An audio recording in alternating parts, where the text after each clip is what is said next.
Nggak usah on cam dulu, nggak apa-apa kan ya? Langsung mulai aja.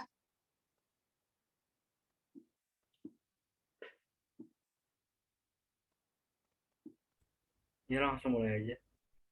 Oke.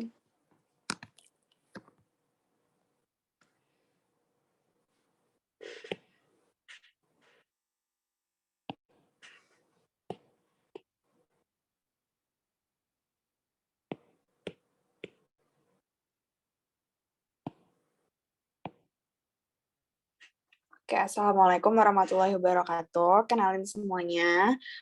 Nama aku Sukma Nurasa. Kalian bisa panggil aku Sukma. Aku dari tutor ekonomi PJJ ID. Hari ini aku akan ngajar tentang permintaan dan penawaran. Oke, di sini aku udah share screen PPT yang aku buat tentang permintaan dan penawaran. Aku juga ada quotes di sini yang dia bilang kalau selama kamu nggak nyerah, kamu nggak gagal. Supaya kita nggak gampang nyerah, sebelum mulai lebih baik kita berdoa menurut kepercayaan masing-masing supaya ilmunya jadi berkah dan ngebantu kita sampai nanti di UTBK dan ujian-ujian yang lain. Berdoa dimulai.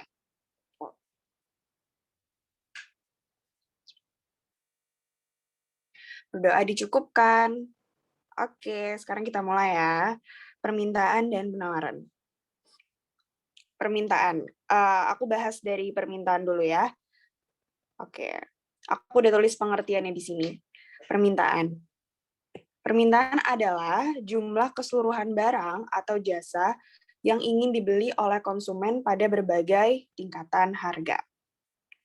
Hukum permintaan ceteris paribus dikatakan ketika harga naik, maka permintaan turun. Dan ketika harga turun, maka permintaan akan naik. Kalau lebih singkatnya, karena UTBK itu waktunya sebentar dan kalian itu harus nguasain banyak materi, ambil aja kesimpulan kalau permintaan itu asalnya dari konsumen. Kecilan saya, taruh deh. Dari konsumen. Pokoknya kalau dengar kata permintaan, langsung aja mikirnya, oh dari konsumen gitu. Dari kita nih, si pembeli gitu.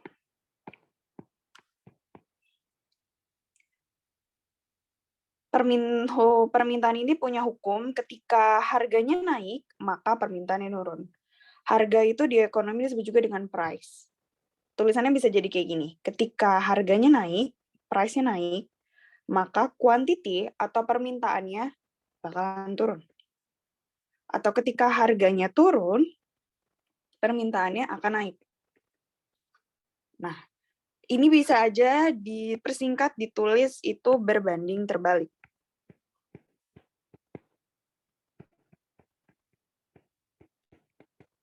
Berbanding terbalik.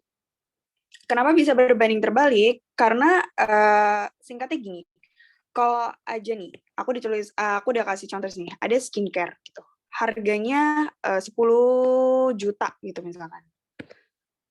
Pas harganya 10 juta, orang-orang nih nggak mau beli gitu, kayak ngapain gue beli skincare harga 10 juta, kayak pasti ada barang yang lain gitu.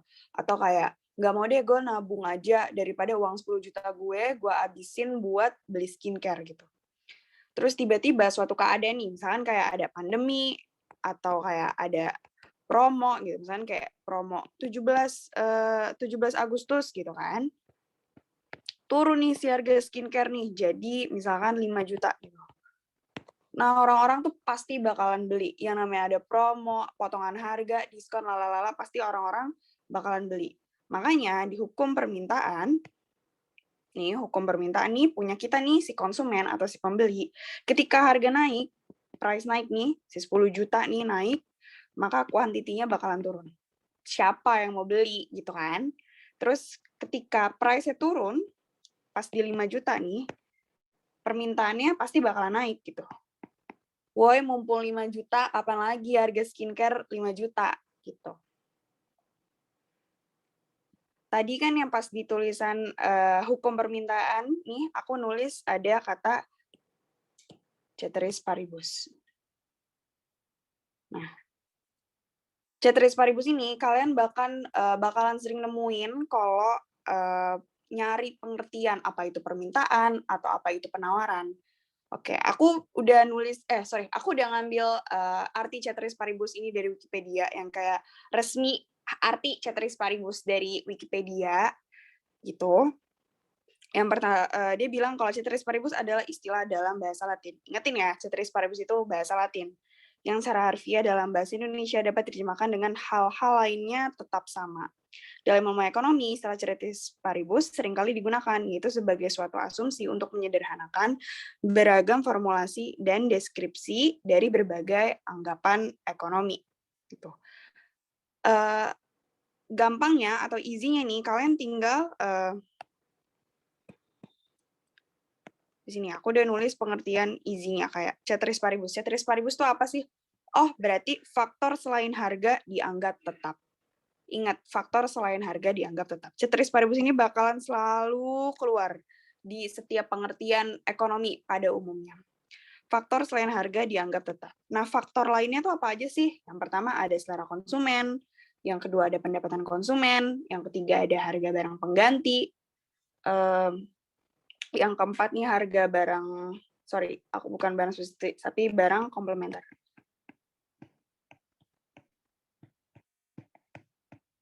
Dan yang terakhir itu adalah perkiraan masa depan atau bahasa kerennya nih, itu adalah spekulasi.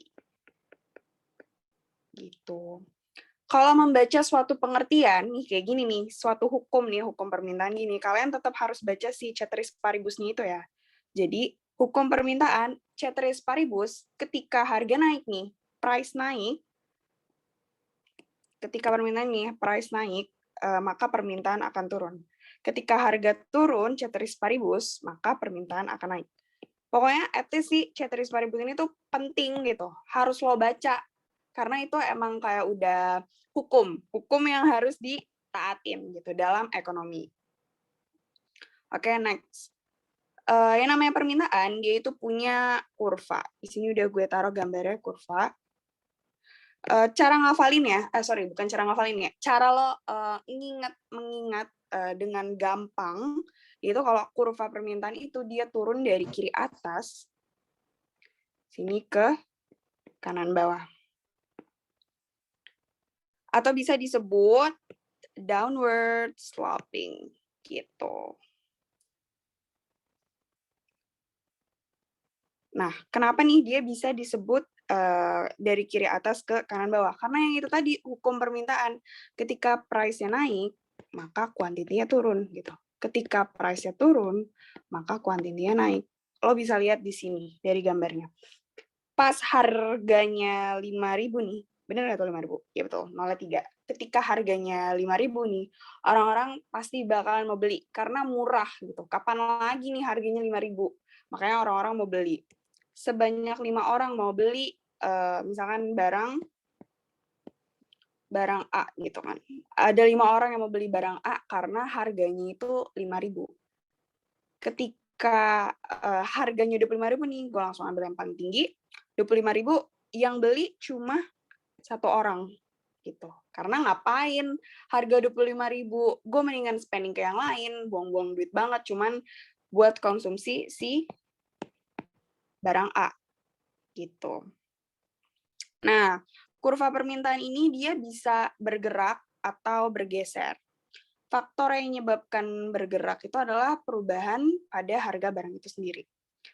By the way, sebelum gue bahas yang ini nih, kalian harus bisa bedain apa itu bergerak sama bergeser.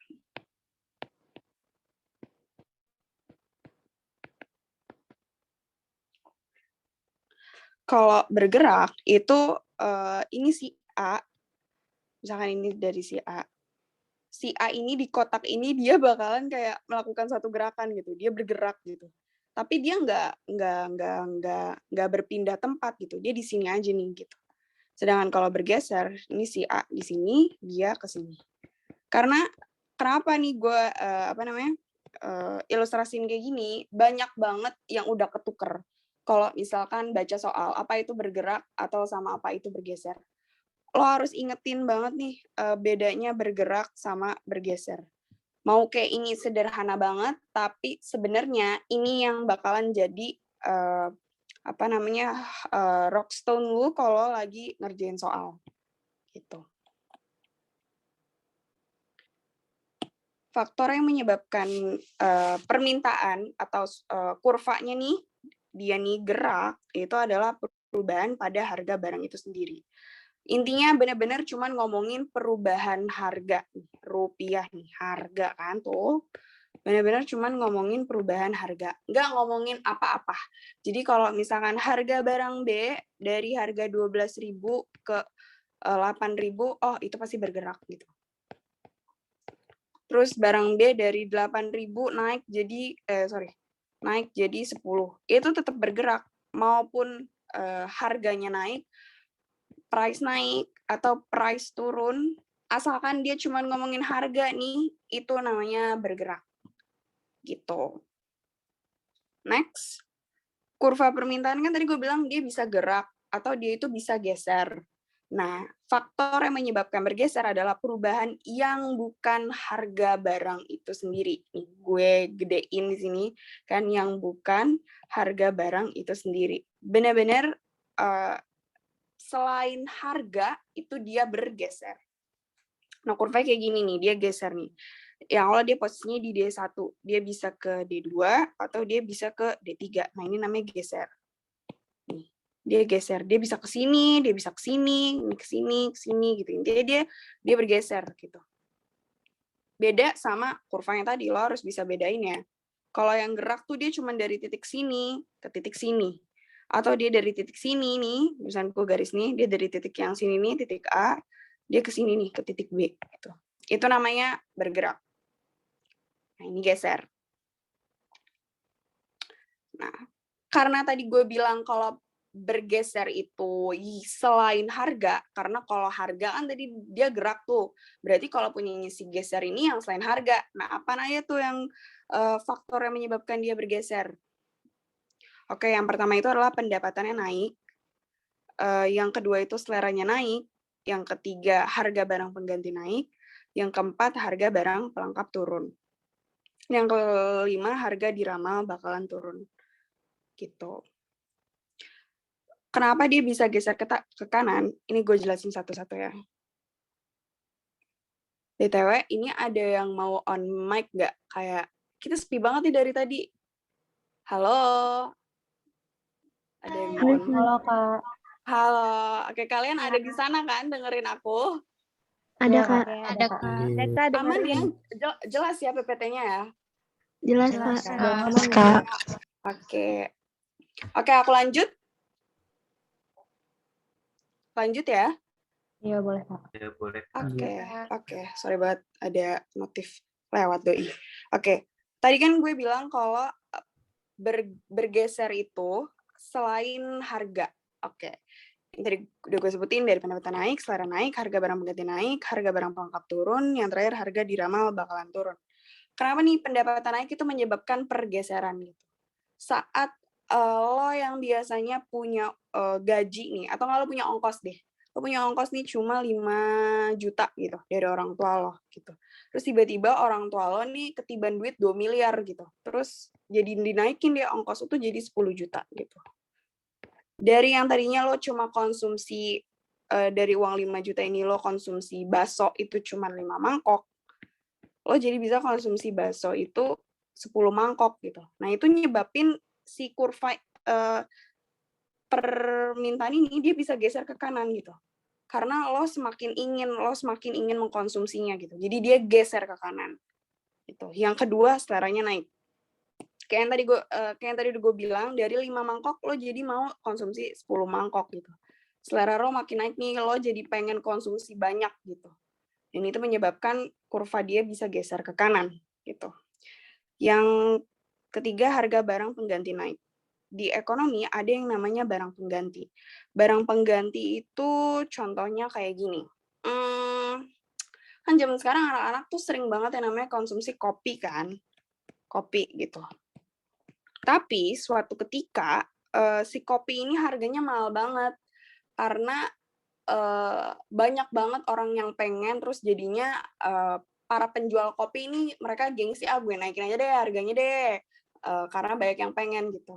Terus lo yang cuma punya uang 5 juta lo nggak bisa beli kopi gitu kan. Terus akhirnya lo belilah jus gitu. Nah, karena barang penggantinya ini nih naik nih si kopi, si jus ini dia kurvanya ini bisa geser ke kanan gitu. Karena barang penggantinya tuh naik gitu. Yang keempat, harga barang pelengkap turun. Barang pelengkap di ekonomi itu disebut juga dengan barang komplementer. Lu bakalan sering ketemu nih kata-kata kayak gini nih. Komplementer. Gitu. Contohnya gini, lo konsumsi teh gitu kan. Teh nih lo biasanya minum teh pasti pakai gula dong. Karena kalau nggak pakai gula, ya jelas pahit gitu. Lo konsumsi teh, lo pasti beli gula gitu. Suatu saat harga gula tuh turun, anjlok deh tuh harga gula cuma 2.000 gitu. Kapan lagi harga gula 2.000? Akhirnya lo memutuskan buat selama 1 minggu lo pengen konsumsi teh gitu. Karena gulanya ini lagi turun jadi harga 2.000 dari misalkan yang tadinya 5.000 gitu. Ya udah deh, akhirnya si kurvanya ini bisa geser juga gitu ke kanan gitu. Kalau misalkan harga gulanya lagi di 5.000 nih, dia bisa geser ke kiri gitu. Karena kan permintaan lo jadi turun, kayak ngapain gue konsumsi gula seminggu harganya 5.000 gitu. Boros banget gitu kan. Terus yang terakhir, harga diramal bakalan turun. Ini kasusnya jarang banget nih kelihatan. Yang namanya harga diramal bakalan turun. Gue sebutinnya kata diramal karena pasti kalau misalkan pakai kata spekulasi, udah yang kayak apaan tuh spekulasi gitu. Karena terakhir gue ngajar anak-anak tuh pada nggak tahu yang namanya apa itu spekulasi gitu. Makanya gue bilang harga diramal bakalan turun. Misalkan gini, sini ada Elon Musk gitu kan. Elon Musk bilang, coy, ke followers-followersnya gitu. Dia bilang kalau kayaknya besok harga motor turun deh gitu. Orang-orang jadi punya spekulasi, oh gue saving money gue deh buat beli motor. Karena kata Elon Musk, harga motor tuh bakalan turun gitu. Padahal itu baru aja spekulasi gitu. Baru aja spekulasi itu bisa menciptakan yang namanya kurva permintaan masyarakat ini dia bisa geser gitu. Dia bisa geser ke kanan atau dia bisa geser ke kiri. Padahal dia baru spekulasi gitu. Tapi biasanya kasus kayak gini tuh jarang banget ditemuin. Tapi ya sometimes of the time kayak selama 1 tahun pasti ada lah. Dan itu biasanya kayak ini tuh tangannya pemerintah lah yang bisa melakukan spekulasi ini gitu. Karena mencakup orang banyak gitu kan. Kayak di sini nih gue udah ngasih tulisan kayak besok kayaknya harga pulpen kokoro aja 50.000 deh. Masih kayanya nih, walaupun masih kayanya, lo pasti bakalan saving kayak hari ini gue nggak mau konsumsi ini deh gitu. Gue mau saving 50.000 gue buat pulpen kokoro karena kokoro lagi turun nih 50.000 gitu. Padahal lo nggak tahu kalau harga pulpen kokoro tuh bakalan turun 50.000 besok. Karena itu baru kayanya gitu, baru seandainya, baru angan-angan aja nih. Nah, tadi kan gue bilang dia bisa geser ke kanan, bisa geser ke kiri. Nah, kalau geser ke kiri, dengan gampangnya lo tinggal balikin aja. Kalau misalkan tadi yang ke kanan itu pendapatan konsumen naik, nah kalau yang ke kiri itu pendapatan konsumen turun. Selera turun, harga barang pengganti turun, harga barang pelengkap naik, harga diramalkan turun, yang terakhir kemakmuran turun. Ini beda yang ini doang kan nih, yang harga barang pelengkap tuh naik. Yang tadi gue ambil contoh itu teh atau teh sama gula ya. Tadi udah jelas banget gue jelasin saat gula 2.000 orang-orang mau konsumsi teh. Nah, dia geser kiri itu ketika gulanya harganya 5.000. Ngapain lo konsumsi gula harga 5.000? Lo konsumsi teh pakai gula harga 5.000 gitu. Kalau sebenarnya lo bisa dapat 2.000 pada saat lalu gitu atau pada saat ketika terjadi apa gitu. Nah, ketika harga barang pelengkapnya naik nih, si gula nih kan pelengkapnya teh, harga 5.000. Bakalan keluar deh tuh, ngapain amat gue konsumsi teh, gitu kan. Jadi, gampangnya nih, tipsnya nih, lo hafalin aja atau lo inget-inget aja faktor yang nyebabin dia geser ke kanan. Karena nanti kalau misalkan yang ke kirinya, oh berarti tinggal kebalikannya aja gitu. Jadi lo mengingat dari satu sisi aja, jadi daripada lo mengingat dua sisi yang nanti bikin mumet gitu. Karena UTBK tuh bener-bener sebentar, waktunya tuh sebentar, dan lo harus menguasai materi, jadi lo tinggal pakai keyword aja gitu. Nah keywordnya tuh ya lo hafalin satu aja, nanti yang satunya lagi tuh pasti di opposite-nya gitu. Nah, permintaan ini dia juga punya fungsi. Fungsi permintaan, gue bacain ya. Fungsi permintaan adalah fungsi yang menunjukkan hubungan antara jumlah barang atau jasa yang diminta dan harga barang atau jasa tersebut. Ini fungsi permintaan itu ribet. Pengertiannya, isinya itu dia adalah angka. Oke. Ini gampang banget. Please, kalau udah lihat angka, lo semua jangan mumet gitu. Karena kalau misalkan lo perhatiin, ini rumusnya cuma P1, P2, P1. Q1, Q2, Q1 gitu. Nggak ada tuh yang namanya kayak sigma lah, atau apalah, X-gap lah, atau apa. Bener-bener segampang ini. Soal kayak gini nih, pengalaman gue UTBK, ini nggak pernah keluar, tapi lo antisipasi aja kalau ini suatu saat kayak gue iseng yang bikin soal nih, kayak gue iseng udah lama nggak bikin soal kayak ada angka-angkanya, gue bikin angka deh tahun ini gitu kan. Tapi lo udah punya senjatanya buat ngabisin itu soal iseng yang bikin si orang LTMPT itu gitu. Lo udah punya senjatanya nih. Oke, ini gue tulis di sini. Fungsi kurva permintaan. Oke, dia punya rumus ini. P min P1 per P2 min P1 sama dengan Q min Q1 per Q2 min Q1. Oke, gue ambil dari yang dua ini aja ya. 10, 100, 20, sama 80. Oke, ini ada P, ada Q. Oke, P itu harga ya guys.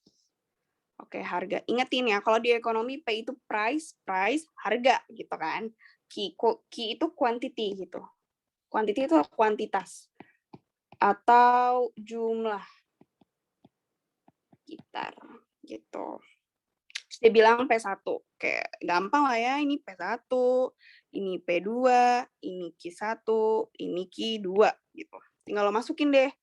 P1-nya 10, P2-nya 20, P1-nya tulis lagi nih, angka turunin 10, Q min Q1-nya itu 100, Q2-nya itu 80, Q1-nya itu misalkan 100. Gitu.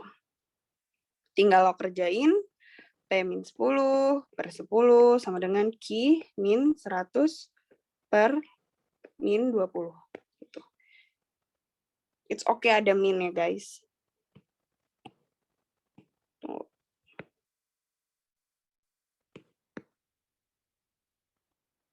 Oh, nanti ribet ngeliatnya. Gue pindahin ke sini dulu deh. Ini gue kecilin. Oke, lanjut. Nah, kalau udah kayak gini lo tinggal kali silang. Jadi min 20P plus 200 sama dengan 10 Q min 1000. Lu kali ke sini ya. Ini kali silang ke sini, ini kali silang ke sini. Gue mau minta ini jadi fungsi price sama dengan. Ada yang mau on mic di sini bikin dia jadi P sama dengan? Halo, du.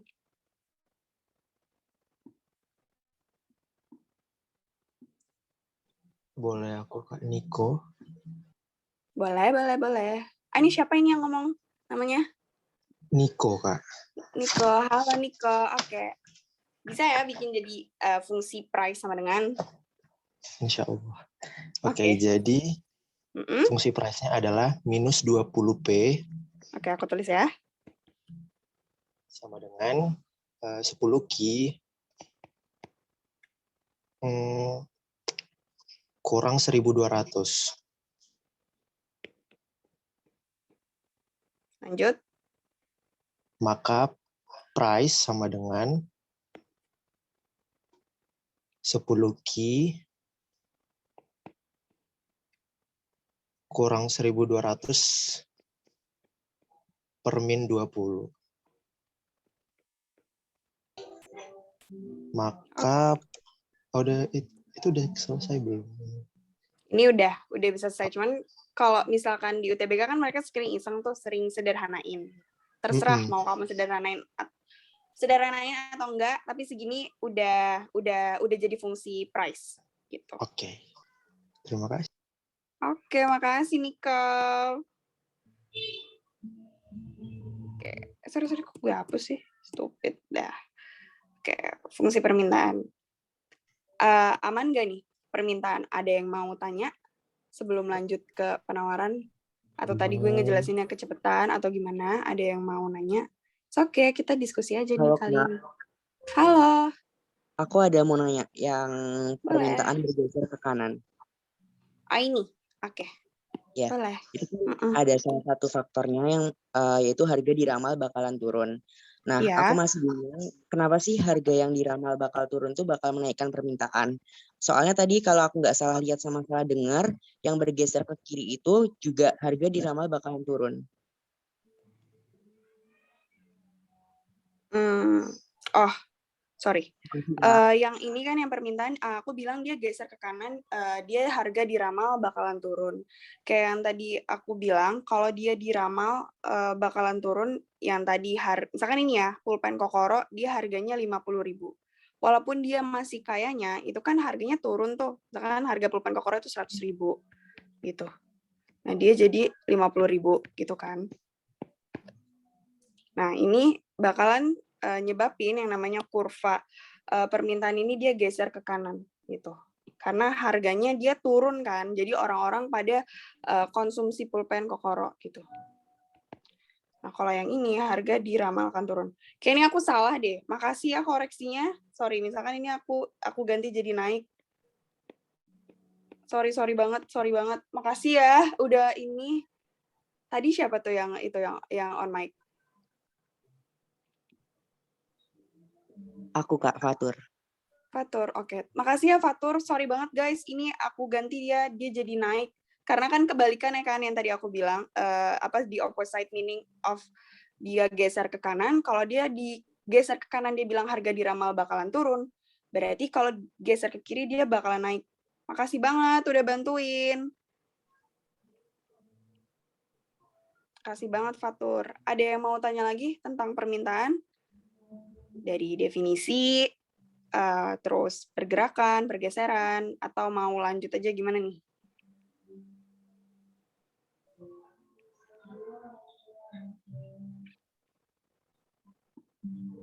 Kalau nggak ada, aku lanjut ya. Makasih banget Fatur udah bantuin ya. Oke, sekarang kita lanjut ke penawaran. Orang hanya melihat hasil. Oke, penawaran. Aku bacain lagi dari pengertiannya ya. Oke, penawaran jumlah keseluruhan harga barang atau jasa yang ditawarkan dari penjual dengan harga tertentu kepada konsumen. Kalau tadi permintaan punya hukum, penawaran juga punya hukum nih. Ketika harga naik, maka permintaan naik. Ketika harga turun, maka permintaan turun. Price naik, quantity naik. Price turun, quantity turun, gitu. Kalau tadi permintaan dia bilang berbanding terbalik, kalau penawaran itu dia berbanding lurus. Kenapa lurus? Karena dia kalau naik, dia naik. Nih panahnya dia naik gitu kan. Kalau dia turun gitu nih. Panahnya turun. Gitu. BTW si ceteris paribus ini keluar lagi kan. Makanya tadi gue bilang ceteris paribus lo harus inget-inget nih kenapa dia selalu ada gitu. Di suatu hukum ekonomi ceteris paribus ini dia sering keluar gitu kan. Ini gue kasih lagi ceteris paribus itu apa, kalau lu pada lupa faktor selain harga dianggap tetap. Ini tadi udah gue jelasin ya, ini bakalan gue lanjut karena ceteris paribus itu cuma ungkapan yang harus lo sebut kalau lo ingin mengerti suatu pengertian di permintaan ataupun penawaran gitu. Oke, lanjut ke kurvanya. Penawaran juga punya kurva. Kurva penawaran itu naik dari kiri bawah, di kiri bawah, dia naik ke kanan atas. Sini. atau disebut juga dengan upward sloping gitu. Nah, kenapa nih dia bilang upward sloping? Kalau tadi permintaan itu punyanya konsumen nih, kita nih konsumen, penawaran ini punyanya produsen gitu nih. Orang-orang yang jualan gitu kan. Ya, kalau lagi jualan nih, lo jual di harga 5.000 gitu. Quantity yang lo sediain itu pasti 40 gitu. Cuma 40 gitu. Harganya cuma 5.000, gue nyediain 40 quantity aja deh, 40 aja deh nih jumlah berasnya gitu. Ngapain banyak-banyak, lagian cuma harga 5.000 gitu. Terus misalkan ada suatu keadaan yang mengharuskan lo menjual harga beras itu 9.000 gitu. Ketika harganya 9.000 nih, ada 55 quantity atau jumlah yang lo keluarin gitu. Karena mumpung harga 9.000, gue naikin deh nih jumlahnya jadi 55 gitu. Nah, itu dari sisi produsen gitu kan. Sedangkan kalau misalkan lo jadi konsumen, lo pasti nggak bakalan mau gitu kan. Harga 9.000 gitu. Terus next, penawaran juga bisa bergerak atau bergeser. Faktor yang menyebabkan pergerakan pada kurva penawaran itu adalah perubahan pada harga barang itu sendiri. Sama banget kayak kurva permintaan, penawaran itu intinya sama banget sama kurva permintaan. Permintaan tadi juga bisa gerak, dan penyebabnya itu perubahan pada harga barang itu sendiri. Nah, penawaran juga bisa gerak.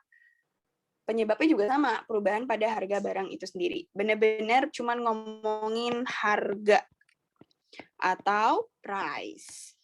Gitu. Misalkan nih dari P1 nih, price pertama, quantity pertama di titik A. Karena ada suatu kejadian atau ada faktor harganya itu jadi turun atau harga itu jadi naik, nah dia bakalan naik nih ke atas gitu. Misalkan perubahan kuantitas yang dipasoknya gitu, dia jadi naik. Karena harganya itu naik gitu. Kalau misalkan harganya turun nih, misalnya dari P1 ke P0, oh ya udah dia bisa bergerak turun gitu. Titiknya nih yang tadinya di sini, titiknya nih yang tadinya di titiknya nih yang tadi di sini, dia bisa ke sini gitu. Kalau misalkan dia di P0 gitu. Atau ketika harga naik, dia bisa ke sini. Jadi P2 gitu. Oke, dia bergerak ya guys. Ingetin, bedain bergerak sama bergeser. Kalau bergerak, lo menggerakkan badan lo di satu tempat. Kalau geser, itu lo bisa ke kanan, bisa ke kiri gitu. Nah, ini kan dia gerak nih, karena cuma tetap di kurva yang sama, tetap di garis yang sama gitu. Cuman dia bisa, titiknya bisa di sini, dia bisa di sini, dia bisa di sini, dia bisa di sini. Gitu. Nah, penawaran dia juga bisa geser. Di sini udah gue tulisin faktor-faktor menyebabkan kurva penawaran itu geser ke kanan. Kenapa ya kurva penawaran itu bisa geser ke kanan? Yang pertama itu biaya produksi turun. Yang kedua, pemerintah memberikan subsidi. Yang kedua tadi. Nah, ini baru yang ketiga. Yang ketiga, harga diramal akan turun. Yang keempat, harga faktor produksi turun. Gue jelasin dulu dari yang pertama ya. Biaya produksi turun. Kenapa nih dia bikin geser ke kanan? Gitu. Gue langsung aja kasih contoh ya, biar lo semua bisa imajinasiin gitu, ilustrasiin. Biaya produksi turun. Ketika lo sebagai penjual, misalnya lo sebagai penjual kopi gitu kan, si kopi ini lo butuh modal atau biaya produksi awalnya itu lo butuh modal 20 juta gitu kan misalkan.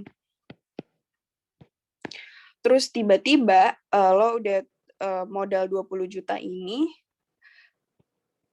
dengan modal 10 juta lo bisa tetap produksi kopi dengan jumlah yang sama kayak di 20 juta gitu.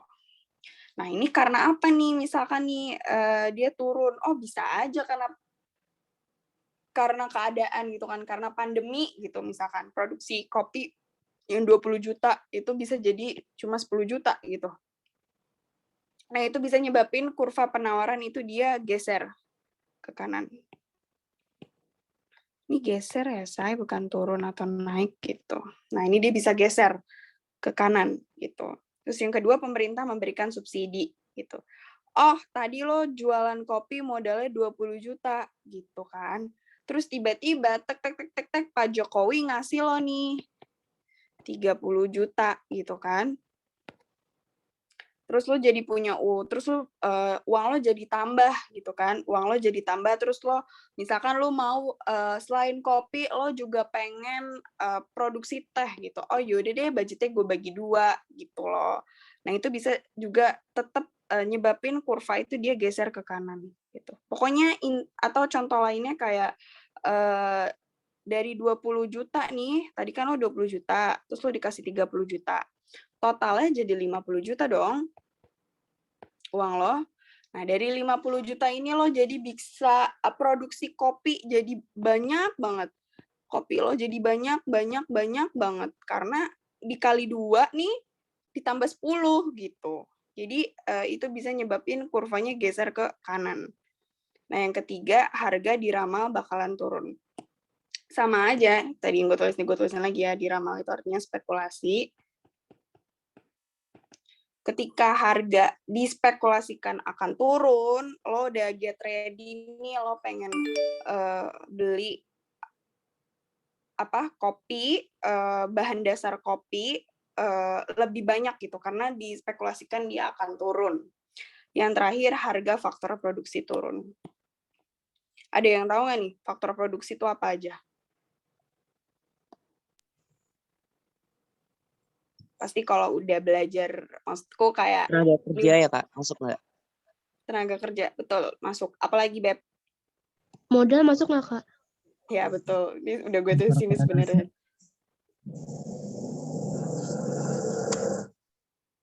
Ada 2 lagi nih. Kewirausahaan, Kak. Entrepreneurship. Betul, entrepreneurship, kewirausahaan. Oke, itu. Satu lagi.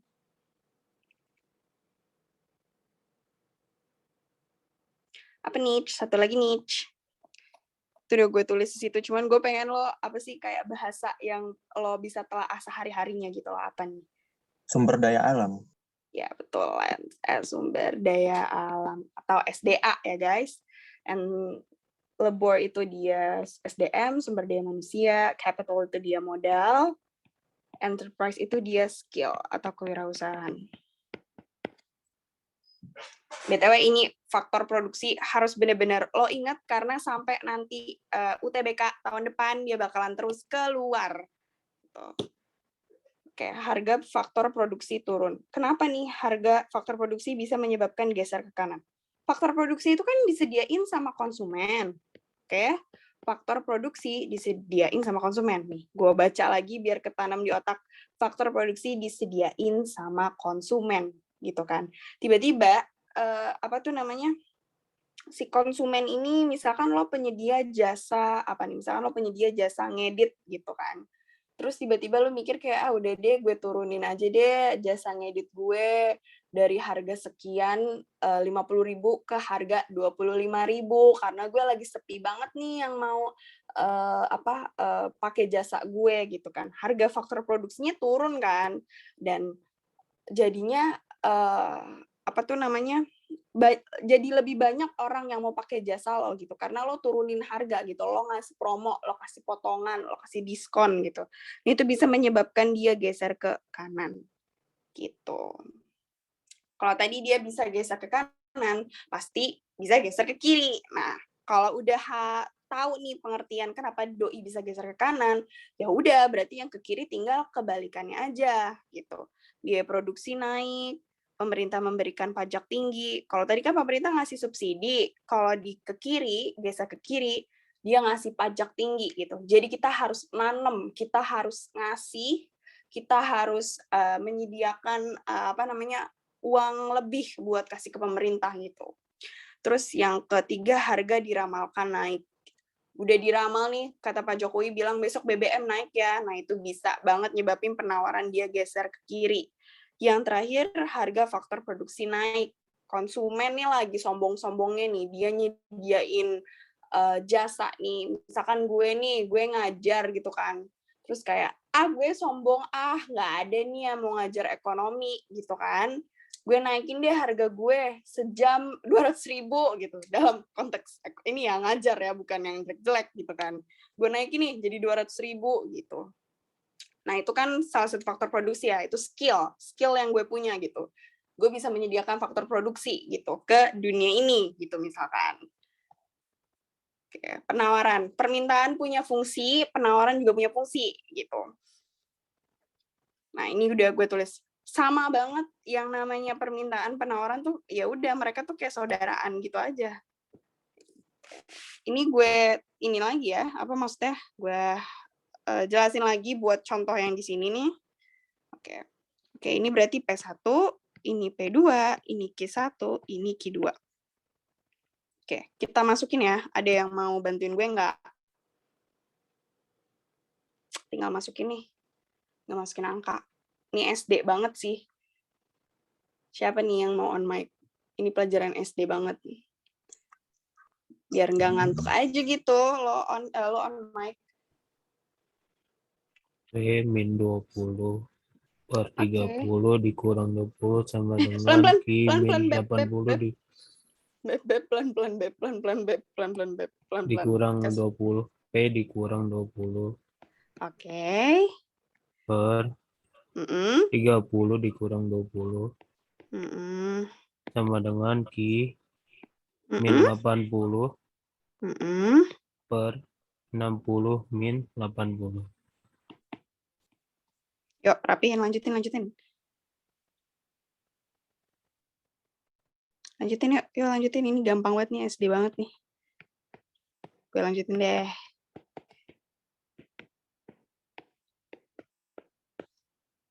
Tadi kan udah jadi fungsi P ya. Ada yang bantuin jadi fungsi Q nggak? Jadi fungsinya quantity, punyanya kuantitas. Siapa nih?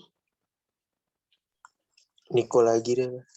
Boleh Niko. Mantep Niko. Minus 20 P. Oke. 400. Mantap. Lanjut. Sama dengan 10 Q dikurang 800. Lanjutin. Minus 10 Q. Kalau mau di sini, oke, gue bikin di sini deh. Oke. Ya. Sama dengan 1.200 dikurang 20 P. Oke, lanjutin lagi. Maka Q sama dengan 1.200 kurang 20 per 10. Oke. Ini angkanya bagus nih, sederhanain yuk. Jadi Q sama dengan 120 dikurang 2P. Oke. Bagus. Makasih, Niko. Ini fungsi ya. Oke. BTW ini gue ingetin lagi, fungsi itu dia jarang banget keluar di UTBK, tapi lo harus tahu nih fungsi itu bentuknya kayak gimana gitu. Ya namanya fungsi pasti ada yang namanya variabel ya. Nih huruf-huruf ini namanya variabel gitu. Pasti bakalan ada variabel gitu. Yang penting lo tahu aja nih namanya fungsi itu bentuknya kayak gimana. Kalau fungsi matematika kan maaf banget nih gue bahas matematika. Maksudnya kalau fungsi matematika kan biasanya itu dia bentuknya kayak ada X sama Y. Nah, kalau ekonomi ada price sama Q gitu. Price itu harga, Q itu quantity gitu. Nah, permintaan penawaran itu dia bisa menunjukkan equilibrium gitu. Sorry banget nih. Ya, kebelibet harga namanya ribet say. Nah, harga keseimbangan. Lo pasti kalau misalkan ngecek apa itu equilibrium, lo pasti ngecek kan Wikipedia gitu. Wikipedia bacot banget, ngomongnya panjang banget. Gitu nih gue tulis ini. Brandly. Equilibrium itu di sini dari Wikipedia. Jangan lagi lo nge-search di Wikipedia ya apa arti equilibrium gitu. Karena pengertiannya sepanjang ini. Kita persingkat aja nih. Jadi equilibrium itu adalah kurva permintaan ketemuan sama kurva penawaran gitu.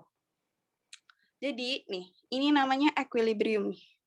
Jangan hitam dong, merah. Nah, ini equilibrium nih, gitu. supply itu punyanya produsen nih S. Produsen, demand itu D, itu punyanya konsumen. Nah, benar kan nih, produsen itu S, supply dia dari kiri bawah ke kanan atas. Kalau demand punya konsumen dari sini, dari kanan bawah ke kiri atas bahasnya. Gitu. Jadi ketika ketemuan nih si supply sama si demand, berarti ada yang namanya kesepakatan. Atau apa sih namanya? Kesepakatan atau kayak fix banget nih.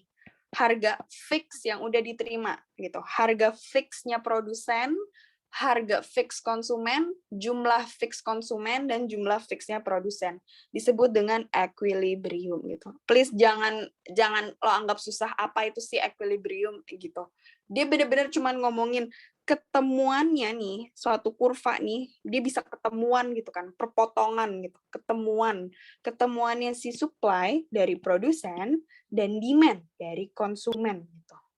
Jangan lo search lagi arti equilibrium itu di Wikipedia karena sepanjang itu. Lo ingetin aja nih bener-bener cuma ngomongin ketemuan. Apa sih yang ketemuan gitu? Ya ekonomi, isinya permintaan penawaran gitu. Ya berarti ketemuannya permintaan yang penawaran gitu. Equilibrium, punyanya ekonomi. Ekonomi, permintaan penawaran ketemuan gimana? Di equilibrium gitu. Oke, makasih yang udah dengerin dari awal sampai akhir. Maaf kalau belibet. Semoga bermanfaat. Jangan lupa minum air putih dan berdoa ya, Beb. Nanti kamu akan berterima kasih ke dirimu sendiri karena nggak nyerah sekarang. Gitu. BTW, sebelum ke soal-soal ajaib, ada yang mau nanya nggak nih? Atau apa kek lo mau ngata-ngatain gue atau gimana gitu? Kita ngobrol aja. Gue pengen Pengumuman rekrutmen kapan nggak? Pengumuman rekrutmen terakhir tanggal 29 sih, tanggal 29. Tanggal 29 kan itu ditutup. Pasti nggak jauh dari tanggal 29 pasti bakalan diinfoin lagi. Gitu. Okidoki. Halo. Kelihatan nggak sih muka gue? Dah. Dari tadi gue ngomong, lo semua pada nggak ngelihat gue kan.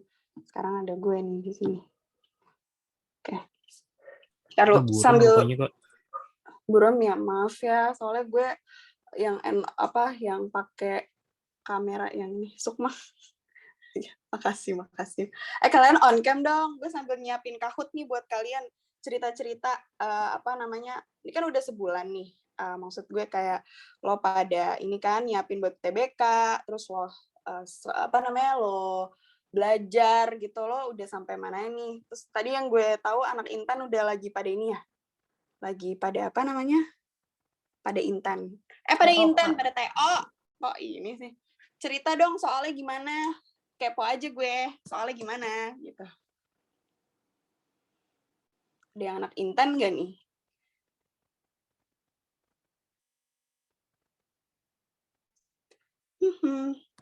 Taruh ya, gue lagi nyiapin Kahoot-nya. Bentar.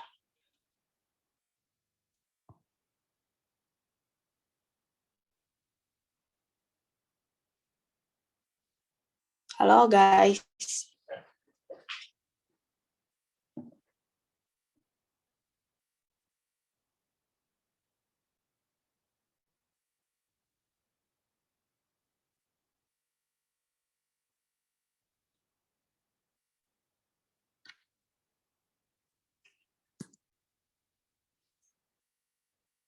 Yuk teman-teman ngobrol bareng Kak Sukma.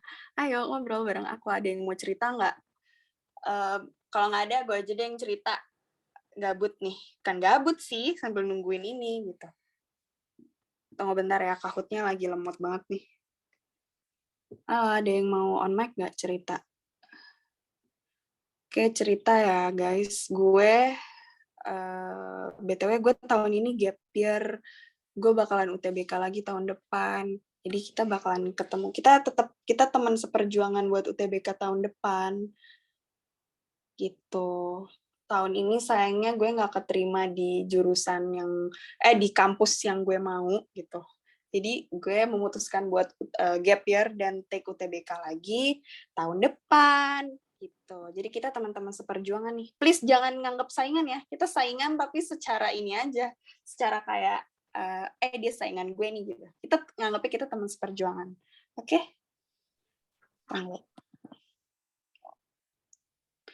Kegiatan gue, kan gue jadi cerita kan.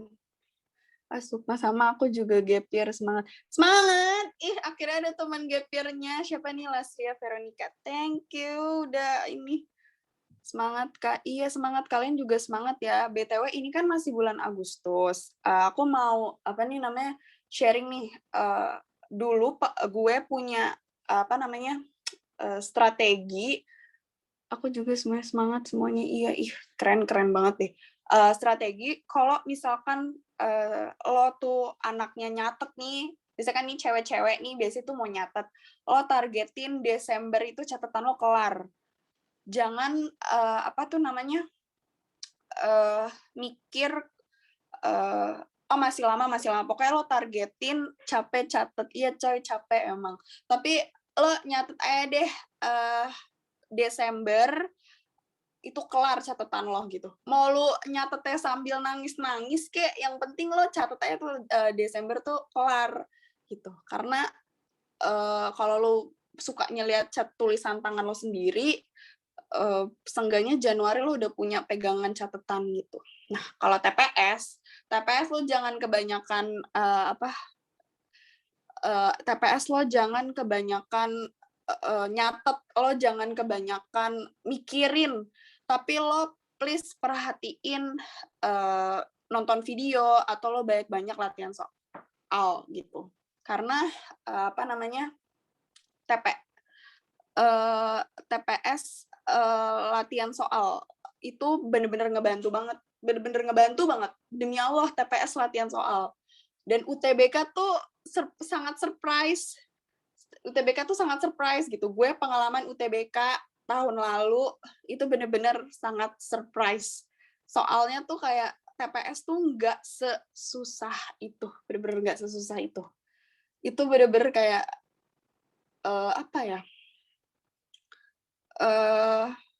lo udah pernah ketemu nih soal ini gitu, tapi kayak gimana ya gue ngerjainnya. Gue pernah ketemu soal ini tapi gimana ya gitu. Nih ada yang nanya TPS Latsol pakai apa ya bagusnya? Latsol dari mana aja? Yang penting lo kerjain. Kalau gue ya, gue izin sharing juga nih. Boleh dong. Kalau gue Latsol jujur dari mana aja.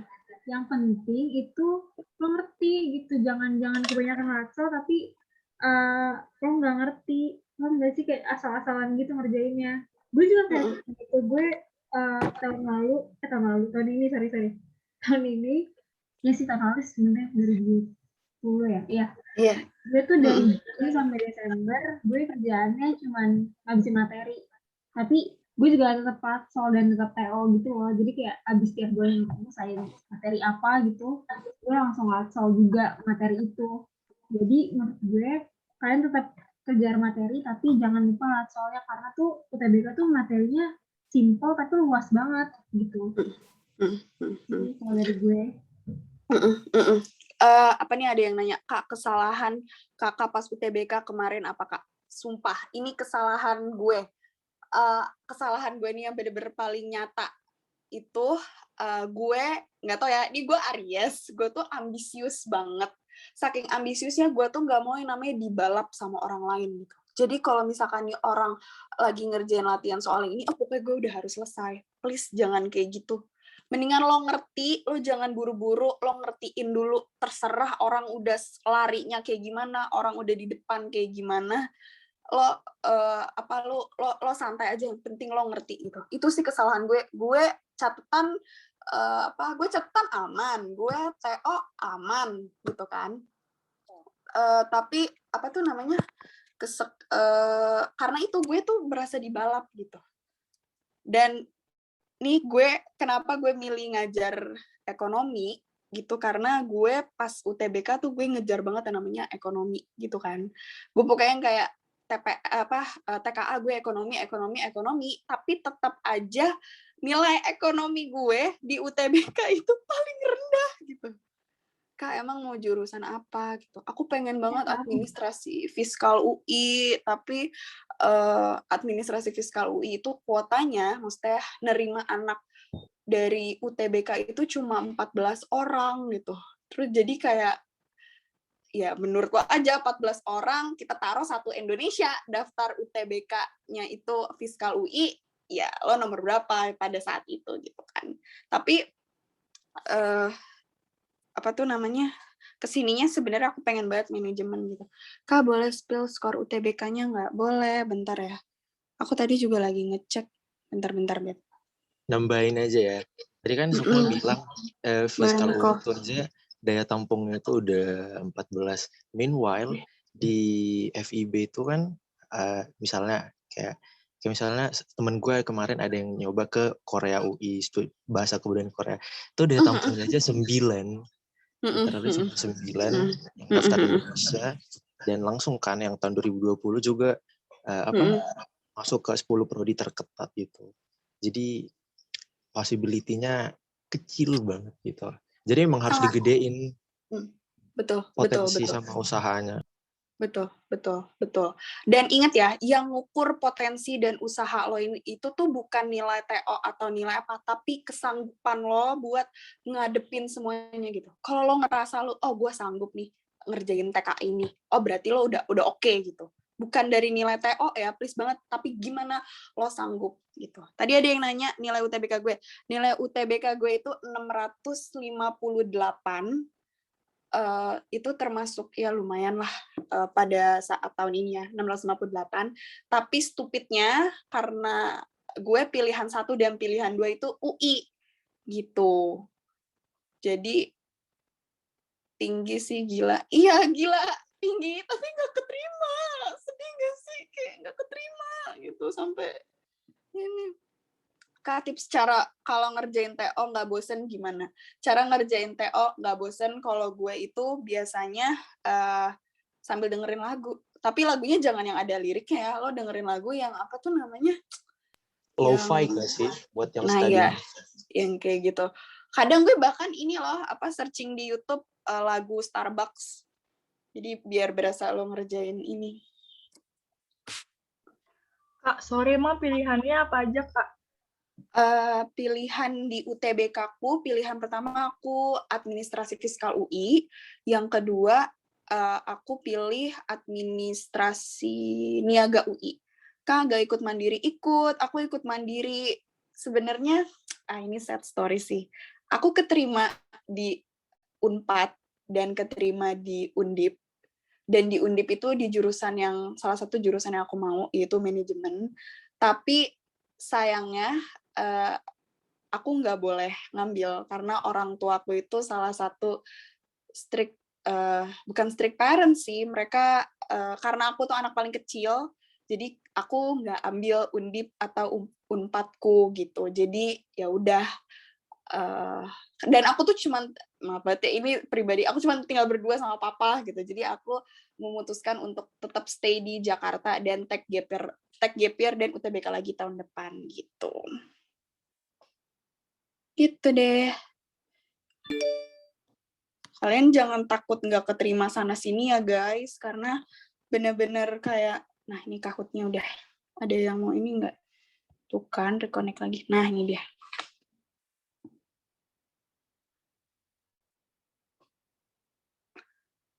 Ada ini, join Kahoot guys. Aku bikin Kahoot, cuman 5 soal kok. Bener-bener yang tadi, apa tuh namanya, aku bahas cara nentuin pilihan 1 sama 2 gitu, gimana Kak? Oke, ini bercandaan banget. Pilihan 1 itu adalah yang paling mustahil. Menurut lo paling mustahil gitu. Misalkan lo pengen SBM ITB, anjir itu mustahil banget. Tapi lo harus beraniin diri, lo taruh di pilihan 1. Nah, pilihan kedua itu adalah pilihan yang kayak, apa tuh namanya, pokok-pokok lah, lu pengen gitu. Pokoknya pilihan 1 tuh menurut lu tuh paling ini aja, paling apa tuh, paling mustahil ya menurut lo gitu, karena lu nggak akan tahu gitu kan. BTW kalian, nah ya itu idealis, yang kedua realistis. BTW kalian udah ada yang inian SNMPTN belum sih? Atau kayak gue SNM deh tahun depan gitu. Kayak gue SNM deh gitu. Ada nggak? Spill dong, kalian udah pada deg-degan gimana nih? Karena tahun lalu tuh bener-bener cepet banget gitu. BTW aku juga bagian Gaka, aku linjur gitu. Nggak apa-apa, tenang aja, linjur tenang aja. Tenang aja linjur. Tim linjur tenang aja. Kayaknya gue gak SNM deh. Kak pernah coba PPKBUI nggak? Pernah, aku coba PPKBUI. Aku ditolak UI 4 kali guys, SNMPTN, PPKB, UTBK, sama SIMAK. 4 kali aku ditolak UI. 4 kali ditolak UI. Gak yakin sama nilaiku cuma 82. Tenang aja. SNM tuh se-surprise itu. Tim-tim nilai 80, maaf ya, 80 ke bawah, jangan takut, percaya diri. Lo bisa aja ngebalap yang 98.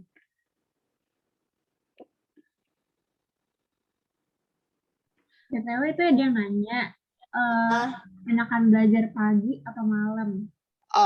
Kalau aku sih orangnya enakan belajar pagi gitu. Makanya kalau ada yang ngajakin SWU malam, gue nggak ikut, Nat. Nggak bisa gue. Tidur gue. Gue juga kok. Gue mendingan pagi deh.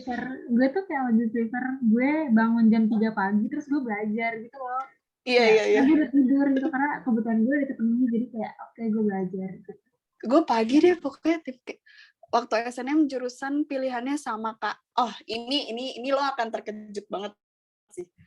Jadi saat SNM itu nilai gue sama nilai orang yang di bawah gue nih nilainya tuh sama gitu. Dan kita pengen jurusan yang sama gitu. Akhirnya gue karena gue di atas dia, gue pede dong kayak bodo amat nilai gue tinggi gitu, lebih tinggi dari lo gitu kan. Walaupun cuman kayak gue tuh nggak apa-apa ya spill nilai SNM ya, spill ini. Nilai SNM gue tuh 90/25, dia tuh 90/15. Dan kita sama-sama mau manajemen UI. Entah gimana, dia yang keterima, bukan gue. Padahal nilai gue lebih tinggi dari dia, gitu.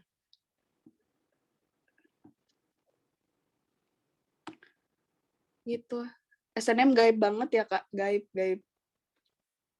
Kalau kayak Kak Sukma pilihan 1 UI, pilihan 2 itu susah ya, gitu. Waktu itu gue ini sih rumor kalau PPKB tuh, karena kan gue daftar PPKB juga. PPKB tuh rumornya kalau misalkan lo daftar pilihan 1 pilihan 2 SNM-nya UI, PPKB lo lebih gede peluangnya gitu.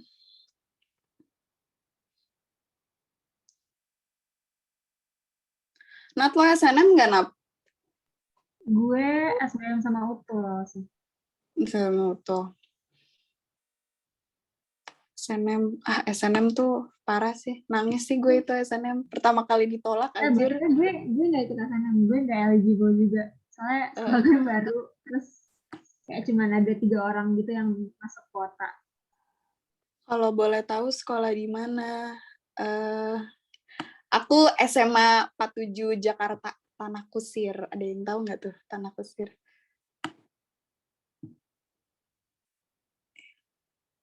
Tuh, gue nggak ngerti itu. Jangan berharap banyak sama SNM. Tahu deket rumahku. Halo. Kalau kayak kasih salah satu UI, pilihan 2 UI itu susah ya. BTW, gue SBM pilihan 1-nya 4, pilihan 2-nya juga 4. Jadi sebenarnya kalau 1 unit nggak apa-apa nih. Ada niatan mau ke swasta gak, Kak? Tapi enggak sih. Gue SMP SMA tuh udah negeri, jadi kayak gue bisa kok SMP SMA negeri gitu. Masa gue kuliah nggak bisa negeri gitu sih. SNM tuh pure rata-rata nilai aja ya, Kak. Iya sih, setahu gue nilai. Tapi guys, SNM tuh segaib itu ya. Temenku yang paralel 18, saingannya tuh di paralel 58. Itu jeda 40 orang ya. Yang keterima tuh di paralel 58 itu, yang paralel 18 nggak keterima. Jadi SNM tuh bonus, bener-bener sebonus itu.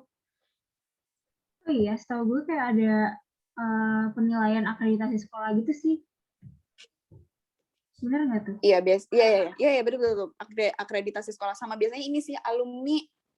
Iya, alumni yang SNM doang apa yang semuanya lolos di situ?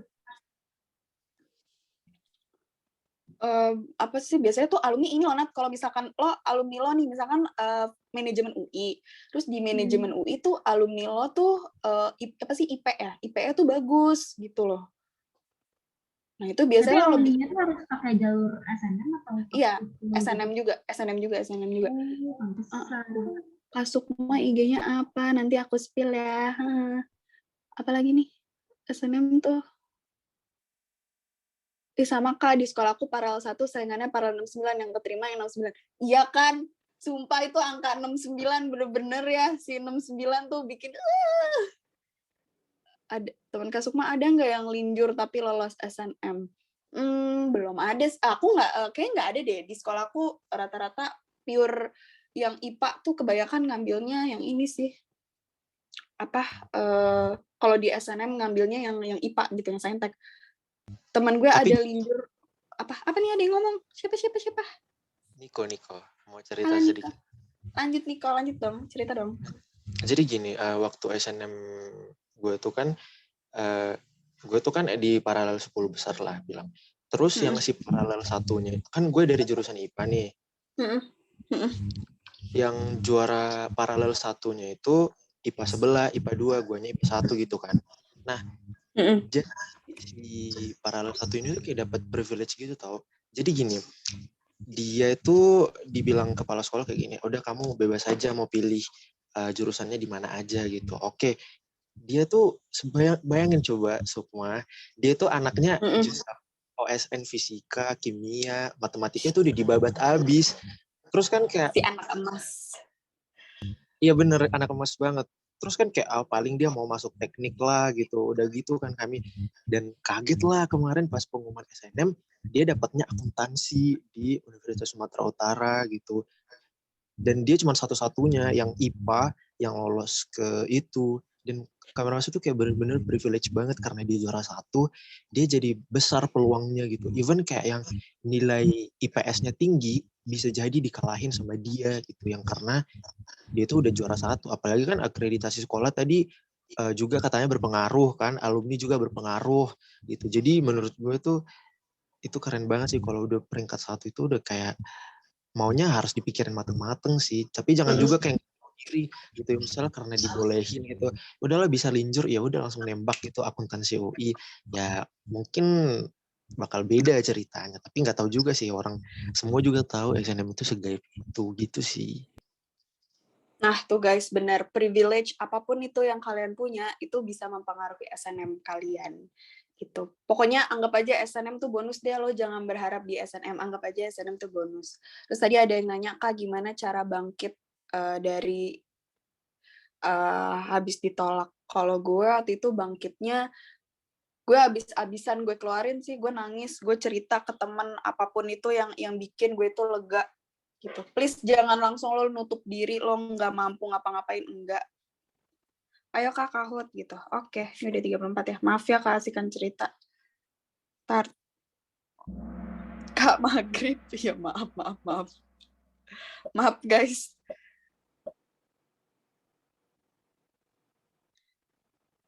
Oke.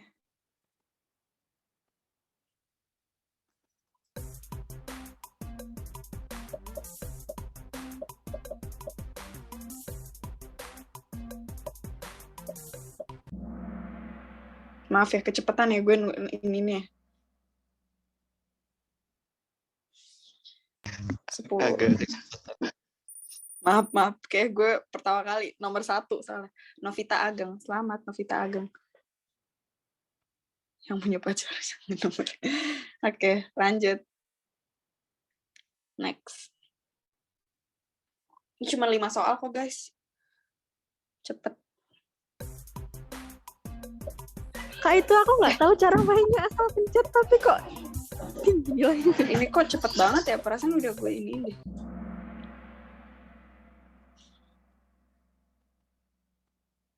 Siapa nih? Ca, Hai Chan Unpad, Novita Ageng. Oke. Hai Chan Unpad. Amin Unpad. Fix Unpad nerima lo, Hai Chan. Nggak apa-apa, ini games aja. Maksudku kayak biar ada Kahutnya gitu.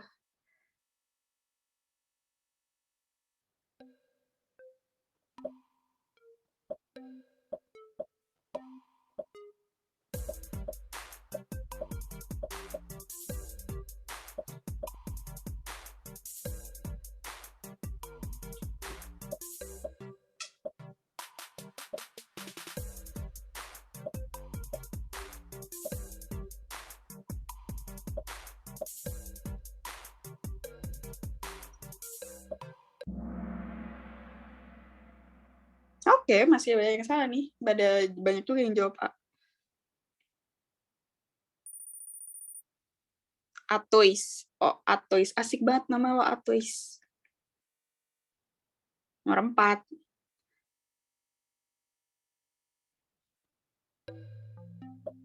Ini gue kasih semenit deh lo ngitung. Ini gampang, say. Baca soalnya chill aja, yo.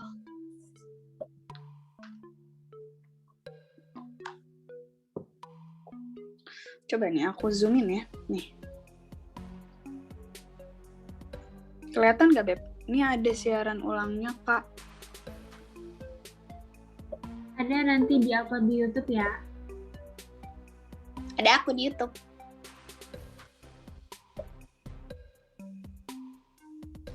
Kak, nggak ngeliatkan ABC-nya. Oh, ini nih, maaf. Maaf, Love.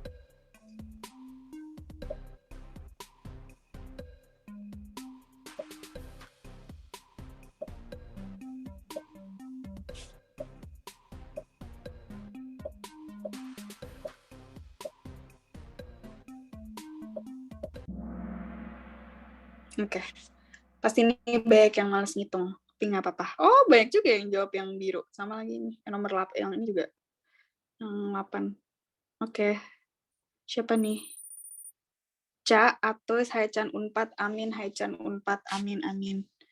Ca, kamu mau masuk mana, Ca? Fix banget nih. Udah leaderboard. Tenang bacanya ya, guys. Pasti bisa.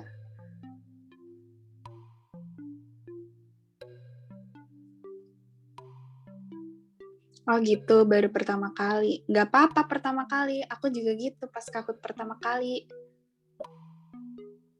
Tim pertama kali. It's okay, pertama kali.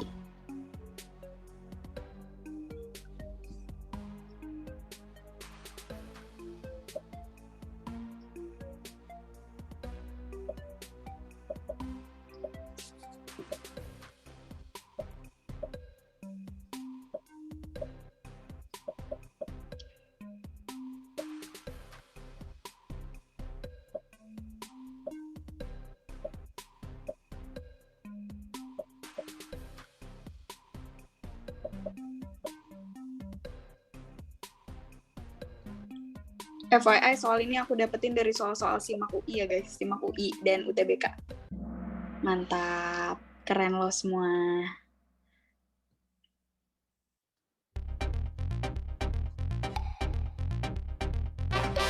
Ica. Oh, Ica. Aza. Hai, Aza. Siapa nih?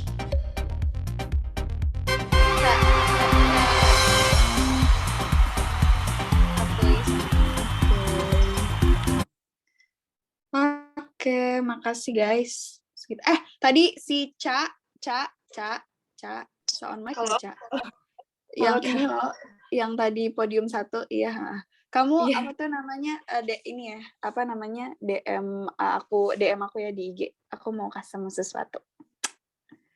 Oh iya. Oke. Thank you, Kak. Oke, itu aja. Coba 5 soal aja Kahutnya. Nanti next aku bakalan kasih Kahut yang lebih seru lagi. Makasih yang udah join. Udah kita segini dulu, nanti kita ketemu lagi. Jangan lupa daftar Menti PJJ ID. Tanggal 29 bakalan ditutup. Gitu. Makasih, Kak. Iya, sama-sama.